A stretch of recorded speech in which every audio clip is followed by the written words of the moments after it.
This is good.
Well, somebody's out there.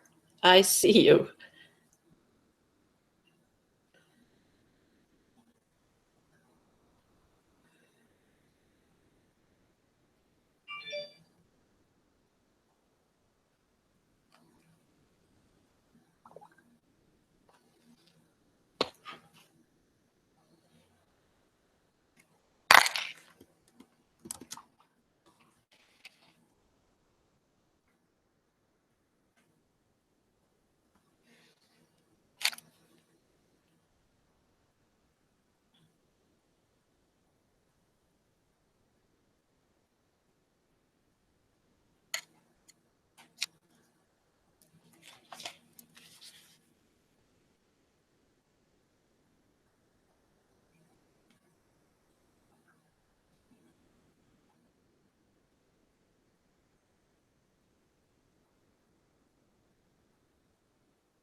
This is like watching grass grow.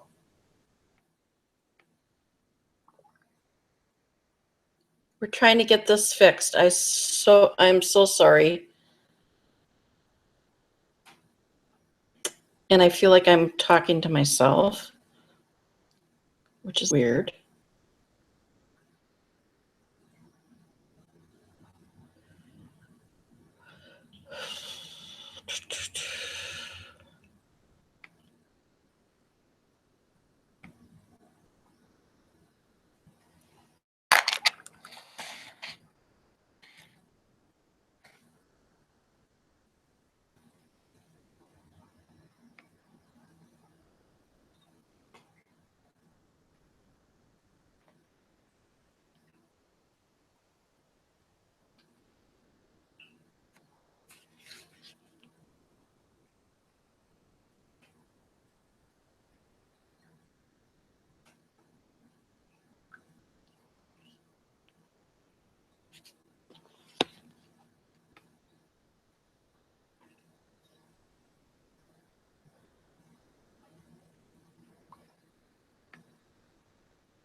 Hi. How did it all blow up? I think I'm signed in on hers, and her time frame is what, 4 hours ahead of me or behind me. And when I backed out, it threw me off. Oh, wow. Because I shouldn't be on here yet. Oh, okay. I don't know. The time kept saying 7 o'clock. And I'm like, okay. I don't think so. So hopefully Trish can get it all set up here. I'm trying to see. I don't know what this is here. So, and because I'm not terribly familiar with the that other computer, I can't move around as fast as I can with this one. So we'll just see what happens. And I don't know if I'm on hers or mine.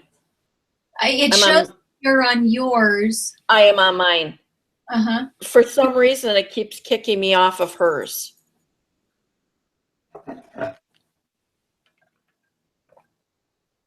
I've got people on my end requesting the backup link. Okay. I will. Okay, let me see. I don't know. I am sending it. I think I put it under you and Trishy's Facebook. It is. I put it under there. So is that under a private group? It says YouTube under yes. We're under yes. So can anybody see that? I don't know. Because that's what she's asking. Yeah, it's public. It's mine.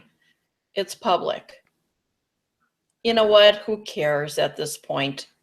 Yeah. Well, that's kind of too bad. I struggle with live because of it. I always like to be able to make sure that things are going to connect, but with live, it's kind of hard to do that. It is. It really is. Well, we have one viewer. I think it's you. I think it's me because I joined. It is you. I guess I could share that, couldn't I? I could go to that and I could share it. Yes.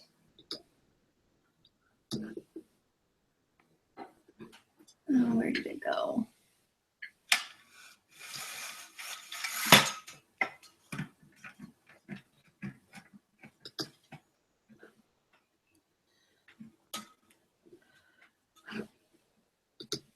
I think Dewana's on here.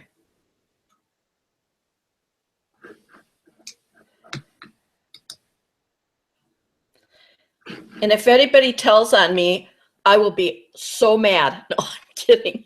About what? Tells it how bad I screwed this up. Oh, it's... No, like I said, I'm trying to use hers, and then when I got kicked off, it wouldn't let me sign back in, and I think it has something to do with the... Hi, everybody. I'm Jan Massey. Oh, we did that, and it stopped. Yeah, we did. Is that where the link is going to?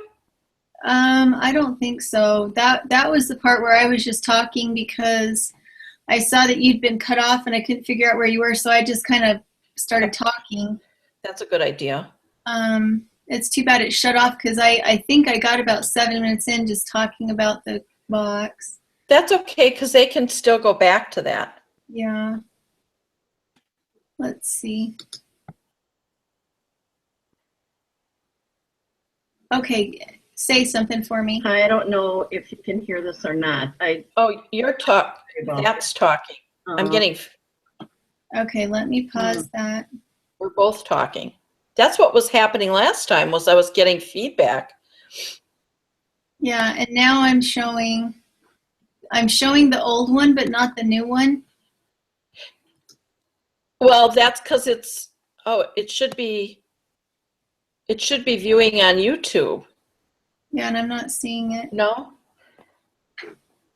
I don't have the backup link. Did you get it? Or are you on the first link? Oh, darn it. I just put it up in the chat. This one. Okay. I'll try to get to it.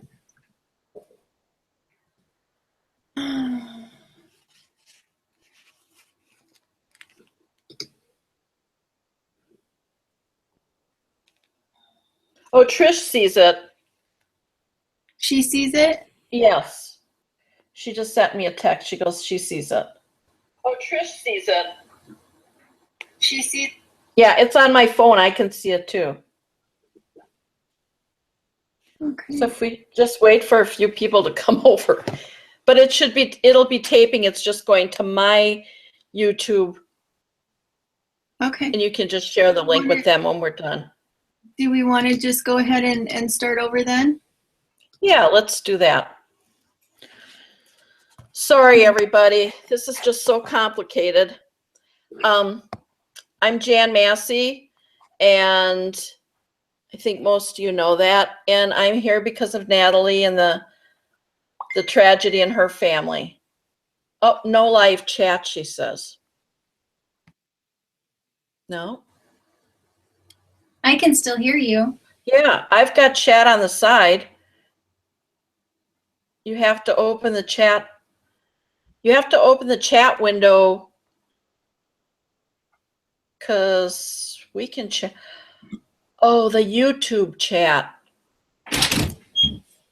Huh. Okay, let me see what I can do with that. Well, let's just keep going here so people can get on with their lives. Okay. That's all right. Sorry if you can't chat. I'll try and work on it. I don't want to lose this link.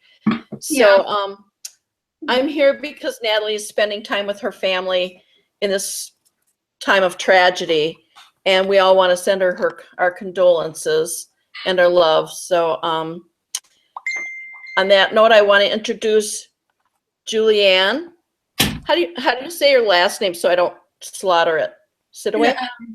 Usually I don't share it on air, but it's just Dirtpatchheaven. Oh, sorry. No, it's okay. You can share it. Yeah. But good, I slaughtered it anyways. Yeah, good job. And thank you so much for being with us. And I hope that we can get this going and I won't mess it up. So, okay, go ahead. Tell us about yourself. So I am more of a traditional spinner. I've been spinning since I was 9 years old. And honestly, when I really started to make some yarns that I could sell or that I felt like I could use in projects was about the same time I discovered Natalie, because she allowed me to take some of her artsy yarn techniques and apply them to traditional yarns in a way that I felt gave them better texture. And it was just so much more fun to play with things with some of Natalie's methods. So I don't know, Jan, can I jump into the box, or did you need to describe anything first? No, go ahead. You're just go ahead. I'm going to try and get YouTube chat up. Okay. So when I first got the box, I was super excited because of the color depth of the locks that she had sent me. I was planning on trying to put them on my hackles and to blend them and open them up, but they're so beautiful and the color is so unique that I just couldn't do it. You've got like reds in with the browns and oranges in with the browns, and they're so beautiful. So instead what I did is I started out and I didn't even spin it. Instead what I did was I took and appliqued pieces of the yarn, or not pieces of the yarn, the locks. I appliqued the locks on, and because they have texture and they have depth, it means I don't have to actually do needlework to create texture and depth, because the variegated color and the different depths of the color all in one piece of wool meant that all I had to do was tack them into place. So I used the greens for grass and the blues for some storm clouds, and then the yellows I used for the sun, again some more dirt and some more grass. And so that's the first thing I did with it, is I just couldn't stand to lose the texture that those locks had. I did want to show a technique that I have, because most of what I spin is traditional yarn, and by that I mean something that doesn't have a lot of slubs, it doesn't have a lot of bulky texture. Now, if again, you guys all know this already, but art yarn looks chunky or slubby or thick and thin or overspun, like tight, and and I mean, pretty much the sky's the limit with art yarn, and it's beautiful, but it's really hard to shape a garment with art yarn because a pattern is meant to have a certain number of stitches per inch. If you have a piece like this, well, that's going to be 1 stitch for 2 inches, and you can't make a sweater out of that unless you're going to make something that needs to have a really big space to fill, where you really don't care about being able to make have sharp corners or anything like that. And so art yarn is really good for scarves or hats or just as art. But traditional yarn needs to have some more consistency, and smaller too, in order to make a reasonably sized garment. So this is some of my traditional yarn that I've made with some artsy twist to it, because it's not 100% consistent. It just doesn't have any slubs in it. It's kind of it would be good for a sweater or a hat or a scarf. Maybe not for gloves, because again, you need to have a smaller gauge. So the way that I would take something, it makes me want to cry to take some of these locks apart, but I did want to show you how to do this. So if you're spinning from a lock and you want to use it for a traditional yarn, what I like to do is I like to attach a leader. And that way, because my lock has not been carded, if part of the lock wants to end before I need it to, and I'm relying on it for the structure and integrity of my yarn, it just might not be there. So, especially some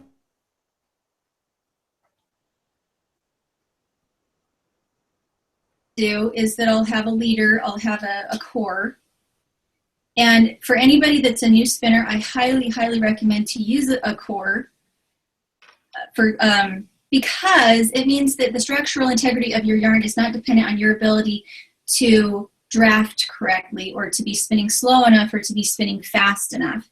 Instead, having this core allows your yarn to hold together while you learn how to spin.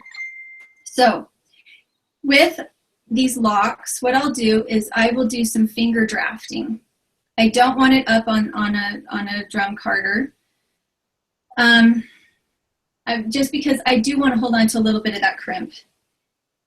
And then I will wrap it around my finger so that I can draw like you would cotton. Cotton, you wrap it around your finger and then draw from the tip. And it makes it so your whole chunk of lock doesn't try to come at the same time if you were drafting from the tip. So I like to draft from the middle. And then I will just kind of add locks here and there as I feel like I want to. I really like that about the art yarn community, is being able to just play with colors and textures, and not saying that there has to be a dead set rule that if you started with merino, you have to end with merino. And as long as you're not making something really fine that is going to chafe, like if you were to make socks or gloves, you really wouldn't want there to be a difference in any way in your gauge, and you wouldn't want any slubs of any kind because it'll cause chafing. But barring that, if you're making a hat or something, it's okay to have little mistakes in there because it's just not a big deal. The other thing is that with traditional yarns, it's really easy to barber pole, which is when you have two different colors, the one color here, one color here, that wrap around each other, and it creates a barber pole effect, and it's kind of jarring. It's almost never pretty. And if you're doing traditional yarns, it's kind of hard not to get that if you're going to play with color. And so I prefer, if I'm going to do this kind of lock spinning with some really vibrant colors, then instead of doing a 2-ply or a 3-ply, instead I will do a single ply. And that's where the core comes in handy again, is that a very thin single ply can kink up on itself and be hard to work with. But if you use a core so that you can spin it a little more loosely, then it'll still hold on to its structure. I have a question, Julie. Yes, ma'am. Have you made a sweater or other garment using different fiber types that aren't mixed, that aren't blended, but in the same yarn. Yes. As long as they kind of feel the same. So I guess so am I reading it right? The question is like, could you take a merino and a rondoulet? Is that kind of where the question is going? That's what it sounds like. As long as yeah, as you long wouldn't put coarse with No. soft. I mean, the coarse always takes over the soft. Yeah. And I have done that as long as the fibers are very, very similar to each other. Like, it would be hard to go from a really, really long staple to a really, really short staple. It'll mess with your gauge. And the feel of the sweater will be off. Isn't this the prettiest lock ever? Can you see that color, Jan? Yes. I like you said, the depth of the color. I have a lock jar. A lot of us dyers have lock jars that we just put our favorite locks in those. They're just beautiful. That is so pretty. They're like treasures. Yes, that's it, a little treasure. You almost don't want to spin it. I know, that was the hardest part when I opened the box. I'm like, I want these locks to stay intact. I can't do this, which is why I did them on the applique, because the lock in itself is a picture. Right. You could just sit there and stare at it all. I'm having a really hard time spinning these because they're so beautiful. And honestly, I really feel like an art yarn is a much better use for these than a traditional yarn, because with a traditional yarn, it stays flat and thus the color kind of gets muddied up. Mm-hmm. It gets opened up and spread out so much, whereas if the lock stays more intact and like an art yarn, I just really feel like it shows off the lock. I mean, these are gorgeous. These are so pretty.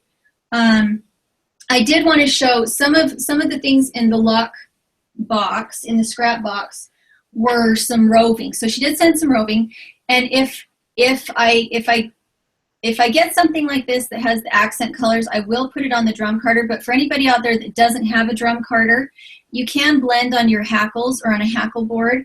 I prefer, or on a blending board, but I really like the hackles because if you're doing a lot of raw fleece that maybe has some vegetable matter in it, these are indispensable.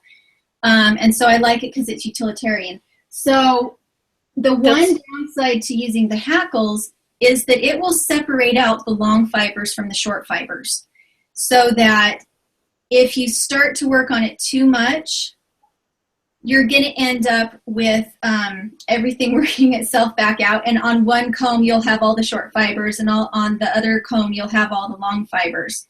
And so if you're going to use it for blending, in my opinion, you need to do it as little as possible. Otherwise, it kind of muddies things up a little bit, if that makes sense.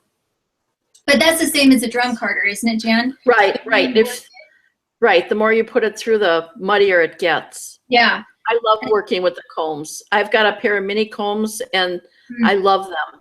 Yeah, they're like a miracle tool. They clean and they blend, and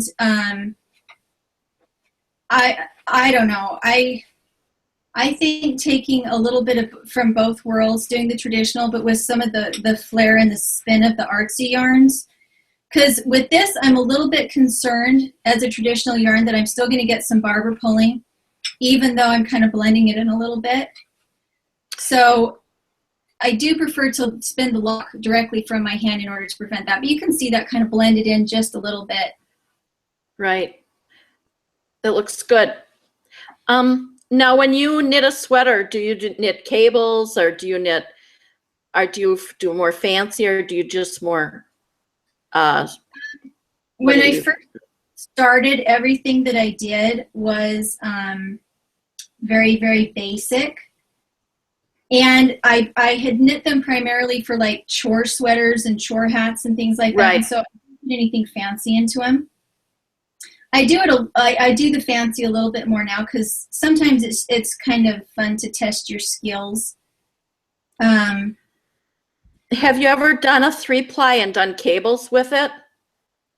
I have done cables before, but I don't think I've done it with any of my own yarn. It was back before It was back before I started selling any of my work, and now the demand is such that if I try to add any kind of embellishment, it slows me down just enough that it's hard to keep up with the demand. I'd love to get into that, but I mean, it's your business. Once Production.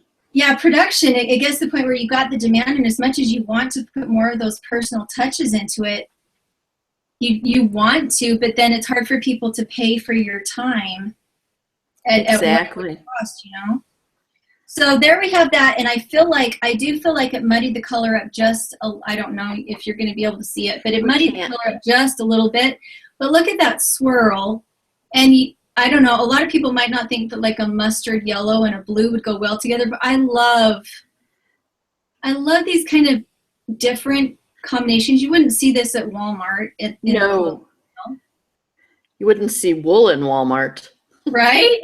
Acrylic. Oh, I keep having people offer me acrylic, and I look at them and I try really hard not to be dismissive.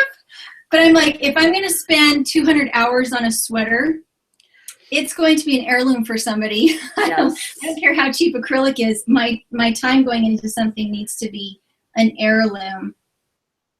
I just think it's so pretty. And I love when people appreciate good fiber. Yeah. And once you're introduced to it, you really can't go back. I used to be one of those yarn hounds that would go into the yarn store and come out with $60 worth of yarn and then not have any money for groceries.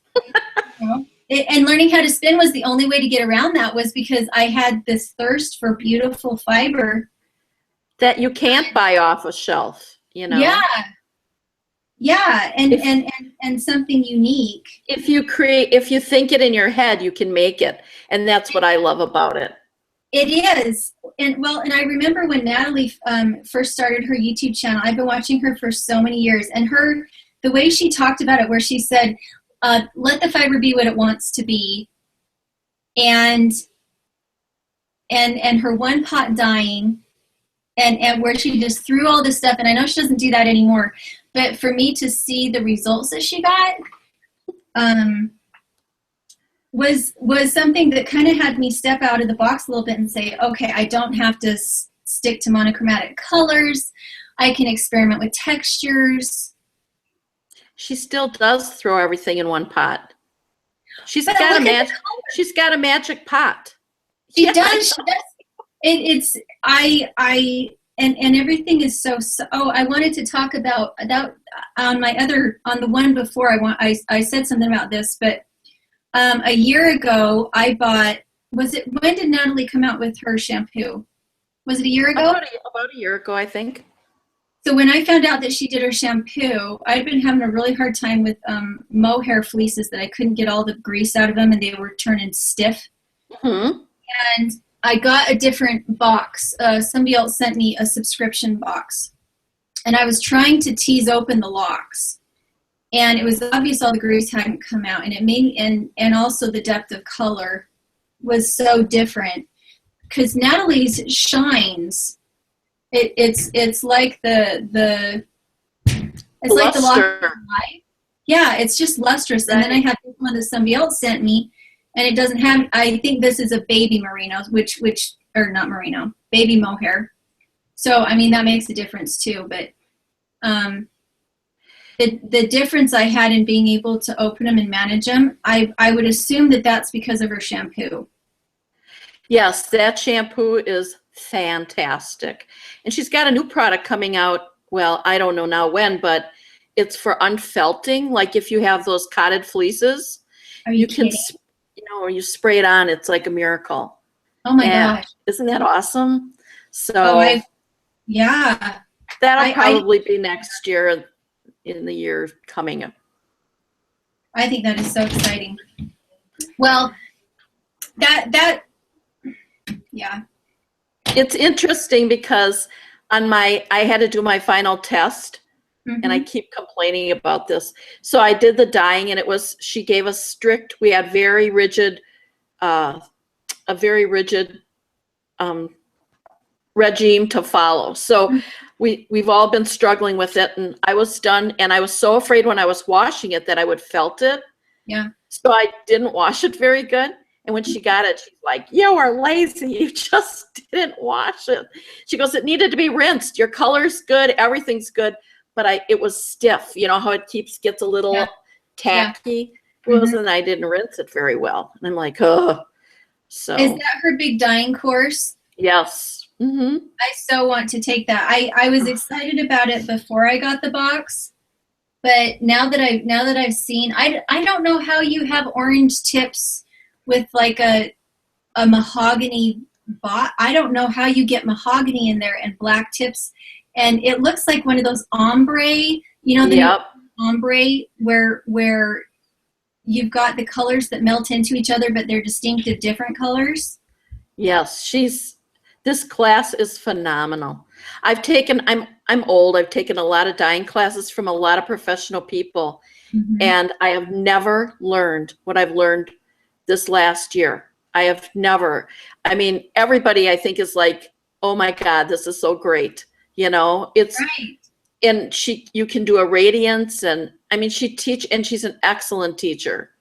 Excellent teacher. Like we said, humor. Right, right. And we've all got those little locks that we go, oh, this is just stunning. I just can't stop touching it, and so that's why you see me not putting more locks onto this. I can handle spinning roving without emotion. Yep. But I wonder, I know there's a lot of people out there that use these kind of locks for doll hair, don't they? Yes. Yeah. They use the Wensleydale and the Teeswater. And, you know, I was going to say something about that dyeing. Trishy said too, it totally changes the way we look at color. Yeah. And what I do is when I get a scrap box is I have a bowl that looks like sticks in the middle of my table, and I put it in there and I look at it and I keep handling it. And people think I'm nuts, but I look at it and I just play with it and I go, oh my God, look at this curl. Look at this little curl. And I get so excited about it. And then when I finally, it tells me, let's go. This is what I want to be. You know, I got the idea in my head, but I have to play with it for a while before I just want to spin it, you know? Yeah, you have to. And I went and looked at her other colors, and I didn't realize she had been doing it for so long. I didn't realize that she still offered everything that she's already made, like August boxes. You can buy them in December, but right. Comes out with a new one every month. But that you can order the old one still. I had no idea how much variety she had. I know. And when you think you like this one, you go, oh, I really like this one. And then the other one comes out and you're going, oh, I have to have that one, you know? Yeah. It's addicting. It's just addicting. Well, and I know Natalie, when I talked to her, she mentioned something about rollags, and I don't know. I personally really just prefer to spin by opening up a bat a little bit or opening up something a little bit, but I don't know. She said that most of the ladies who come on have been art yarn spinners, and so I guess before we get off, I wanted to show really quick how to do a rollag because she had mentioned that. So how did you come to spinning? Did you start out as a traditional spinner, or have you always been an art yarn spinner? I started out as a traditional spinner, and then I don't like the fact that I can buy that yarn in the store. You know, right. I don't want perfect yarn. I like the character and the texture. So I kind of went off in that direction, and I still do spin traditional, but it's boring. Right. You know, I like to see the character and like the structure of the locks. I don't like to see it all blended away. Right. Okay, you better tell what you're doing. Oh, okay. So I'm loading my some, I like to call these paddles, but they're hand carders, and these would be a traditional one. I don't like them because they have a tendency to bunch up or roll around, and I much prefer the hackles, and usually you're supposed to load it on your lap. You guys can't see it if I put it on my lap, so I'm holding it up, and that's why it looks awkward, because usually I just have it resting I'm going to try and load it on my lap. Can you see that, Jan, or is it blinding No, you out? Yeah, it is. It's kind of Okay, I'll try to hurry. The motion, I don't know how else to do it. You want to show us each step, which there. Okay, so you start loading up on your bottom teeth, and then you move your way up, loading it further up. And if you have raw fleece, it had better be exceptionally clean, because these teeth will catch all of the vegetable matter and everything else and hold on to it and roll it up into the ball. If you have at all dirty fleece, you want to use your hackles, your combs, rather than this. You have a YouTube video on this, don't you? I do, Yeah. I have no idea what it's called, because I made it like almost 2 years ago. And I use the wrong terminology so often that I really piss people off. I think it is how to use paddles. Is it how to use paddles? Yeah. And just because I just always think of them as paddles for some reason. And I mean, these do just fine if what you want to do is a traditional fiber, a traditional yarn. Okay, so what you're trying to do is you're now going to try and catch on these top teeth the edges of this fiber that's here at the bottom. And it is tricky. You have to flip your wrist, because otherwise these tips here will bend back on themselves onto your carder. And what you're trying to do is you're trying to transfer the fiber from one card onto the other card. And I'm worried they're not going to be able to see, because I've got to do it all. No, we can see. We can see. I mean, you might not be able to move your wrists later, but we can see. Right? Okay, so I have a little bit on this and a little bit on this, and it's getting deep enough into the teeth that I can't really comb effectively. So tell me what you can and can't see, Jan. Move back a little bit. Move towards you. Yep, right there. Good. So now I've taken from one and transferred it all onto the other one. Okay? Good. We can see good. And you really do need to do it on your lap so that you can kind of hold. Tell me when you can't. I'll try to lean back. Go ahead. Okay, so I'm going to hold it down with my hand, and I'm going to just catch the tips again and flip up. Good. Okay, it's all in the wrist. If you don't get the wrist right, everything, it's the same thing with the combs, the hackles, is that if you don't get that flick at the end that kind of pushes all of this back with the motion of the air, then it bends in on itself and catches into the middle.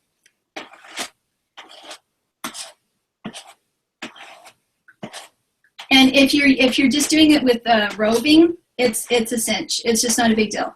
Again, it's if it's a raw fleece. If it's raw fleece, you want to take a little bit less and work it a little bit longer. And then you switch and do it on the other side like that. So everything is on there. Good.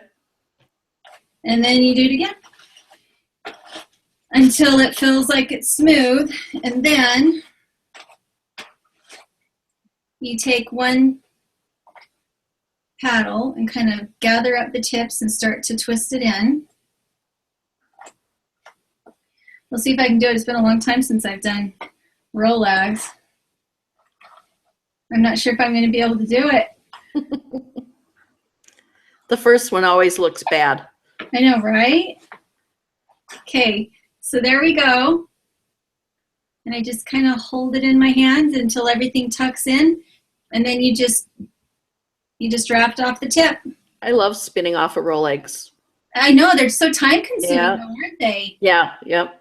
To put something like that together, it takes you almost 20 seconds to spin the whole thing.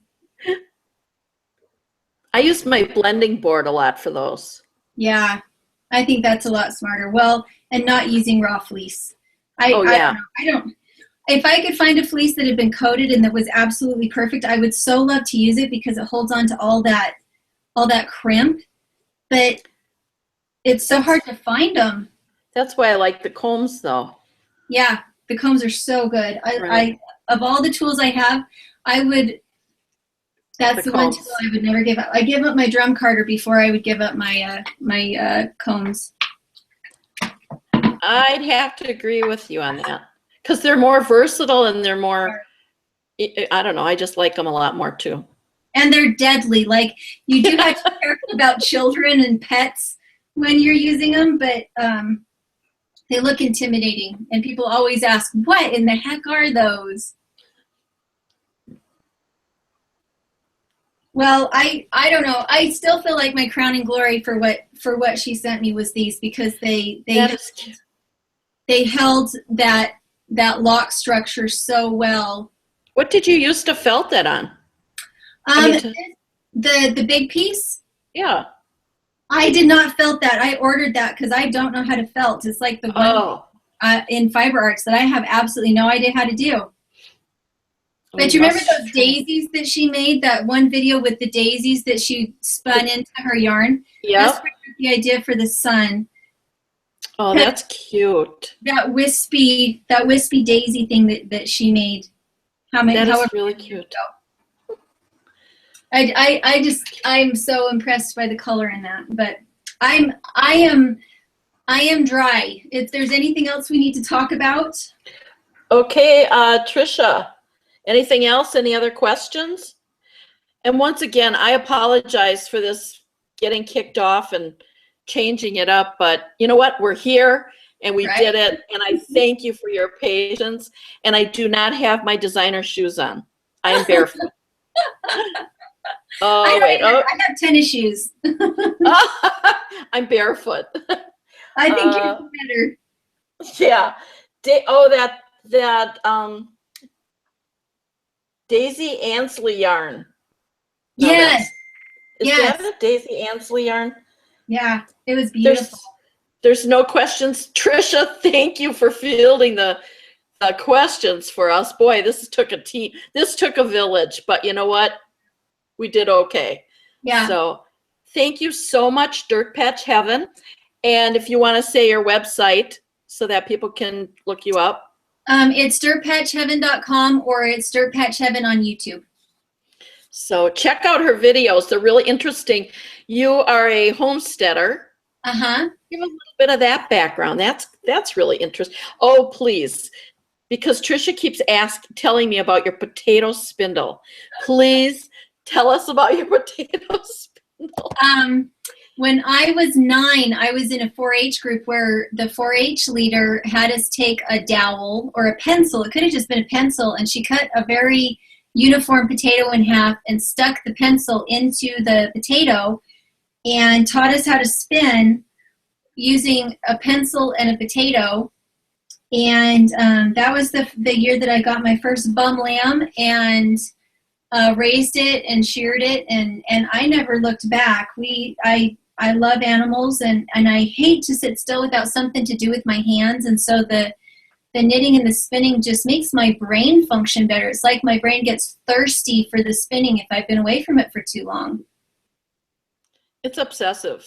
It is. It's something that you get kind of addicted to, that useful and creative vibe that you get from seeing these beautiful things out of something that was just a pile of fluff on the floor. Right.